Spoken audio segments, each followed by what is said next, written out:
বাংলাদেশের মধ্যে এখন পর্যন্ত আমি তোমাদের সাথে 11 বছর আছি, খারাপ লোক কোনো দেখি না। যাইতে মন চায় বাংলাদেশে? আমি যাইতে চাইছিলাম, কিন্তু টাকা পয়সা কম। বাঙালি হওয়ায় আমরা সকলেই গর্ববোধ করি বাংলা ভাষা নিয়েও। বাংলাদেশের সরকারি ভাষাও বাংলা, ভারতেরও সরকারি ভাষাগুলির মধ্যে অন্যতম বাংলা। তবে এই তথ্য অনেকেরই অজানা যে ভারত বাংলাদেশ ছাড়াও আরো একটি দেশের সরকারি ভাষা হিসেবে বাংলাকে স্বীকৃতি দেওয়া হচ্ছে। বাংলা ভাষাকে সরকারি ভাষার মর্যাদা দিয়েছে আফ্রিকার একটি দেশ। শুনতে অবাক লাগলেও এটাই সত্যি। সিয়েরা লিওন, আফ্রিকার এই দেশ বাংলা ভাষাকে স্বীকৃতি দিয়েছে।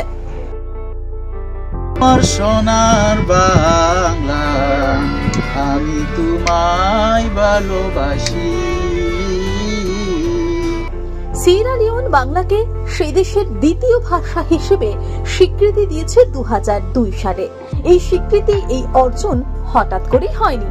এটা হয়েছিল সেই দেশের গৃহযুদ্ধ থামাতে এবং গৃহযুদ্ধের পর দেশ পুনর্গঠনে বাংলাদেশ সেনাবাহিনীর সদস্যদের অক্লান্ত পরিশ্রম আর অবদানের স্বীকৃতি স্বরূপ।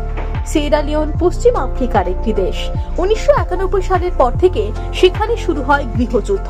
যুদ্ধ প্রকট হতে থাকলে 1999 সালে জাতিসংঘ শান্তি প্রতিষ্ঠার দায়িত্ব নেয়। বাংলাদেশ এবং আরো 12টি দেশ শান্তি মিশনে যোগ দেয়। ভয়ানক পরিস্থিতির কারণে অনেক দেশ সেখান থেকে সেনা প্রত্যাহার করে নেয়। বাংলাদেশ তখন সেখানে খুব অল্প সময়ের নোটিশে আরো সেনা পাঠায়।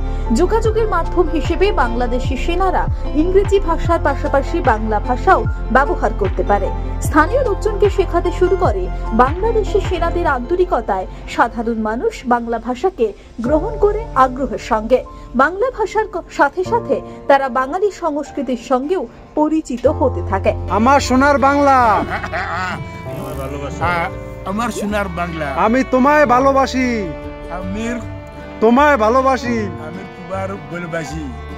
এক সময় দেখা গেল স্থানীয়রা সাংস্কৃতিক অনুষ্ঠানে বাঙালি নাচ ও গান পরিবেশন করছেন। বাংলাদেশি শান্তিরক্ষীদের ভূমিকায় মুগ্ধ হয়ে কৃতজ্ঞতা স্বরূপ সিয়েরা লিওন সরকার বাংলা ভাষাকে সেই দেশের দ্বিতীয় ভাষা হিসেবে স্বীকৃতি প্রদান করে।